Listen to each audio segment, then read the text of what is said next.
Yes. Okay. So, hello, and we are here to talk about lit reviews. Um, I wanted to show you some features of lit reviews that sometimes people get wrong. So, I'm going to share my screen with you, and we're going to take a look at my dissertation and highlight some of the things that are right and possibly wrong. We'll find out. I'm going to analyze it for the first time as a professor. So we'll see. Um,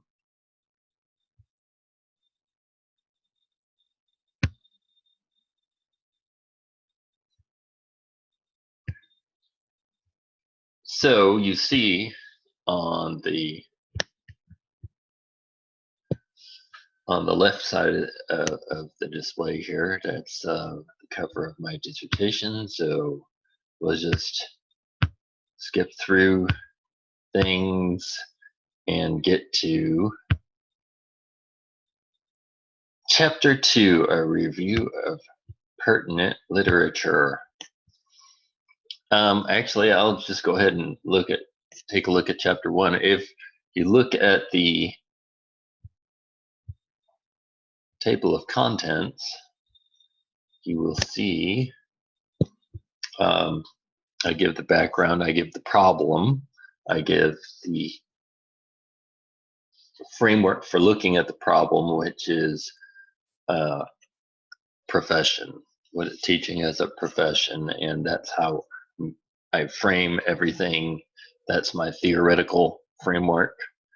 And then I get down into the specifics of my conceptual framework through Chapter 2, which, collegiality is one part of the whole teaching as a profession. So you can see it fits well together.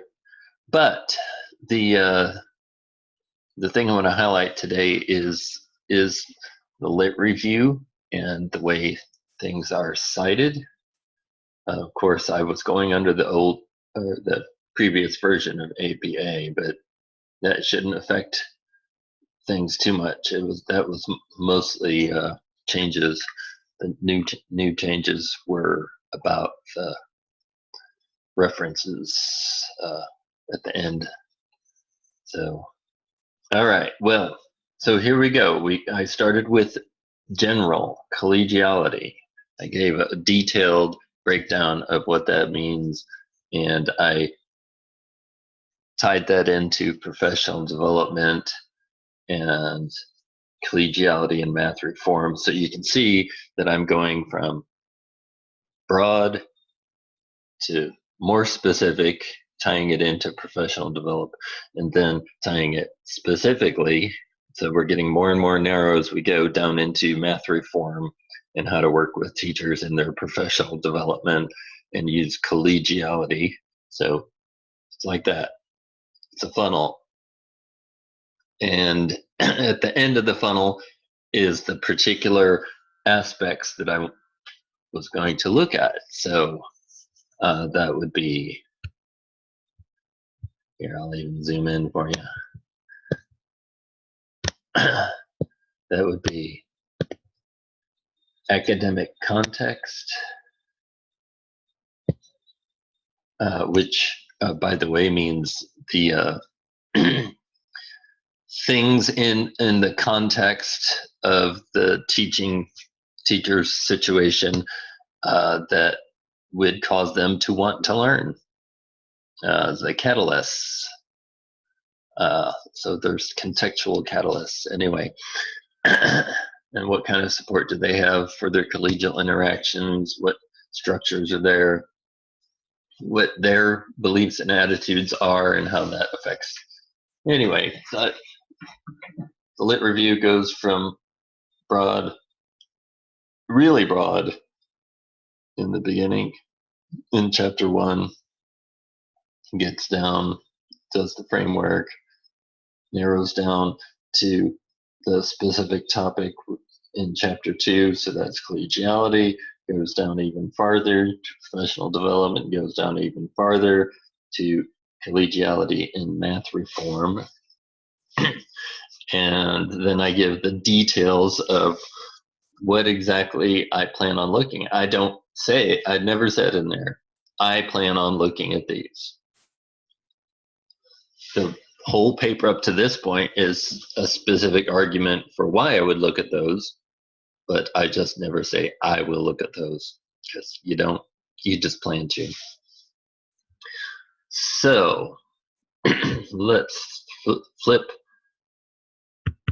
enough pages to where we get to my actual lit review chapter.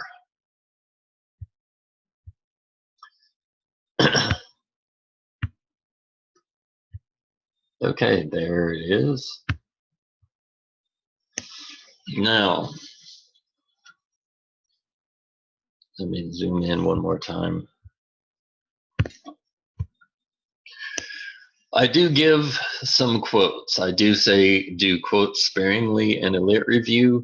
The only ones that you should include are the ones that are absolutely critical. And I do several quotes at the very beginning of my lit review.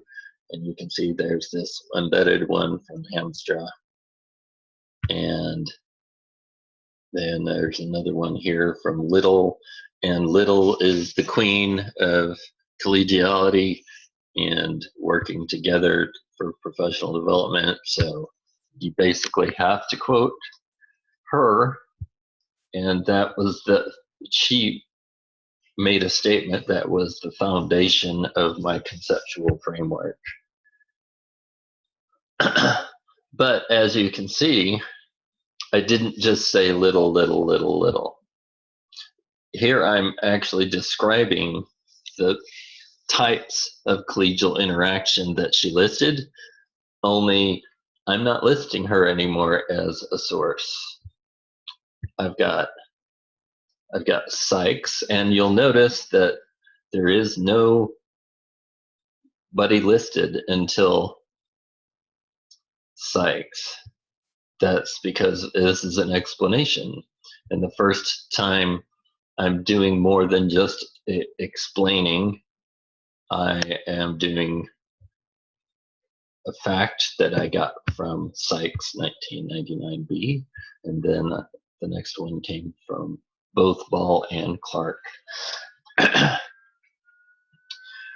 So where did this content come from? Well, I was describing it. That was me. Is it okay to do that? Well, since Little did that, was the source of this, I'm just sort of explaining the details. So I didn't just make this stuff up. But then again, she didn't say these exact words, so I didn't want to do that to her. Then the ones that I was trying to get to were from Sykes and Ball and Clark. Notice I've given Ball and Clark both credit because both of them said similar things. And I didn't want to give just one credit because, one, it's nice because they are people and they deserve the credit for what they said. And two, citing two sources instead of one makes a stronger argument because more people said it. That means you're strengthening your argument. Okay, so here I only took one intro sentence and then I got the next piece directly from Jones et al. And the sentence after that, this one right here, that is credited to Jones because I listed Jones in the previous sentence. And the source is assumed to be the same source until you get to a sentence that has a different source listed. And in this case, this sentence is from Wilson and Ball. Wow, what a power team. These guys are awesome. And so that is assumed to be credited to Wilson and Ball. So you don't, even though there's these two sentences right here are both credited to Jones, Lubinsky, Swafford, and Thornton, I did not put the citation in both of them. You only need to put it in the first, and the second one is assumed. That's part of APA. So do not put Jones, Lubinsky, Swafford, and Thornton on the second sentence. If it's consecutive, it's assumed. Okay. One of the things that hopefully you can notice, if this isn't too small on your screen, is that there has been no paragraph that only has one source. And that's because a lit review is organized by ideas, not by studies.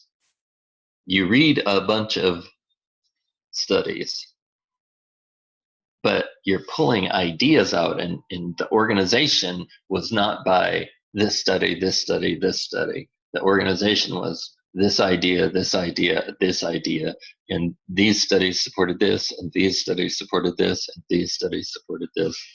We're not reporting by, here's what Johnson did.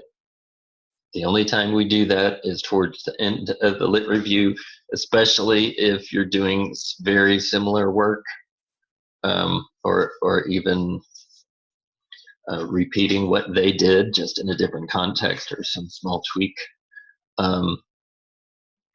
It's okay to have a whole paragraph for one citation, one reference at that point, but most of the time in your lit review, there should be no paragraph that only has one source. Like I said, just till the very end where it actually makes more sense because you're doing something so specific.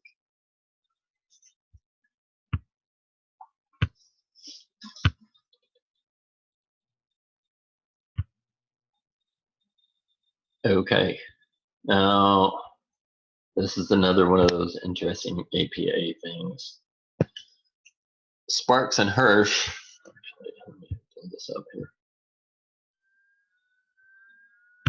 Sparks and Hirsch are listed here once,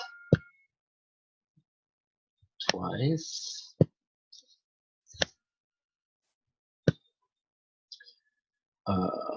three different times in the same paragraph. Now, why did I list it 3 different times? Well, the first sentence was credited to them and Sergei Bonny and Starrett. So when I did the next sentence, if I didn't put Sparks and Hirsch, then it would be assumed that both of those references from the first one would be credited, and I didn't want to do that, and especially since this is a quote. And here again, I say use quotes sparingly. I only did this one because I didn't see where I could effectively rephrase that without losing some of its meaning.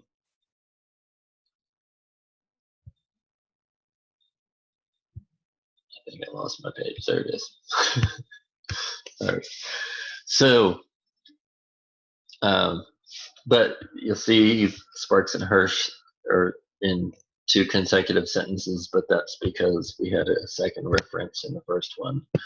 And then Sparks and Hirsch is listed again below, but that's because in between there are 1, 2, 3, 4 other references listed, and so to get back to giving credit to Sparks and Hirsch, we have to include it in that last sentence. So this is what I'm looking for, and one of the easiest ways for me to know whether you've done a good job synthesizing, which is weaving together the ideas of different studies, is I can just whiz through the pages of your lit review, and I should be able to immediately, quickly see how many references are cited in each paragraph. And if there's a bunch of paragraphs that only have one reference, then I know that you didn't integrate the ideas. Because we're not trying to just give a report on somebody's research. We're trying to take a bunch of research and research-based articles and take the ideas that are similar and weave them and tell the details about that idea, and then take and build this sort of wall where you take one brick from Little and you take one brick from Holly and Valley, and you start making an argument for this aspect is really important. Administrative support is really important, and here are the different studies that said something about that. And this is what they said. Only rarely do I ever cite, and this is one of those things I would love to change about the style of some students. I'll give an example.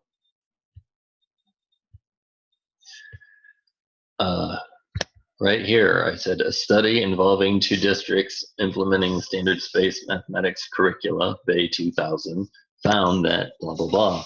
Well, guess what? I didn't say Bay did a study. I didn't say Bay states.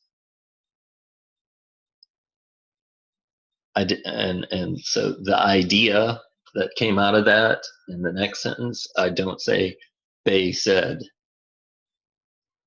The only time I come close to that is when I get a little bit of a quote, a very short one from Bay 2000.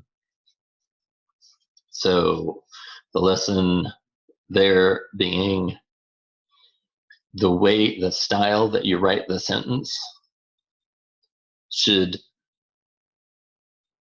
not be something like Taylor said or Taylor found. It should just be the fact. In a study of collegial interaction among Missouri high school math teachers, the lesson learned was this, or just say, you don't even have to talk about a study, you can just say, in the school that involved all the teachers,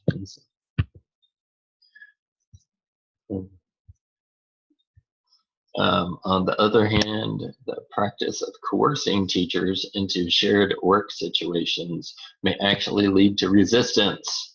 Yeah, that's an important fact, isn't it? I didn't say Hargraves and Daw said, or in a study of teachers, blah, blah, blah. I just said the fact, and then I said who said it. So that's a couple of things. First, integration, making sure you've got multiple sources in each paragraph so that your ideas are well supported from multiple angles. And then the stylistic part of, you should rarely say Taylor said or Sergio Vianney said.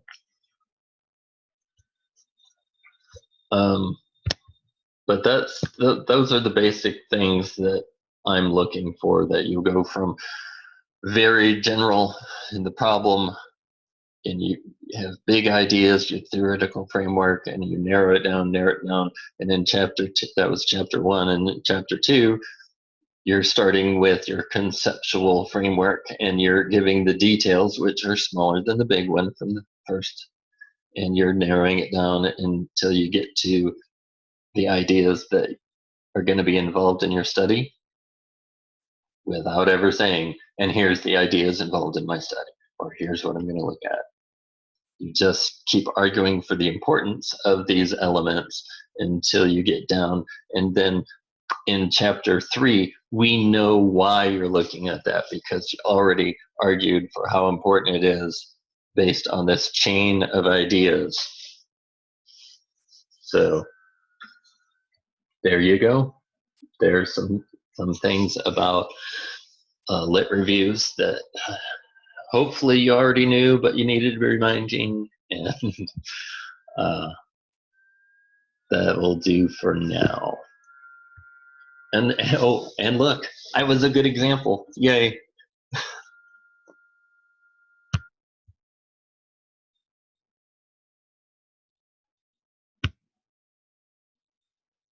Let me see if I can close out this meeting. I will need to stop sharing.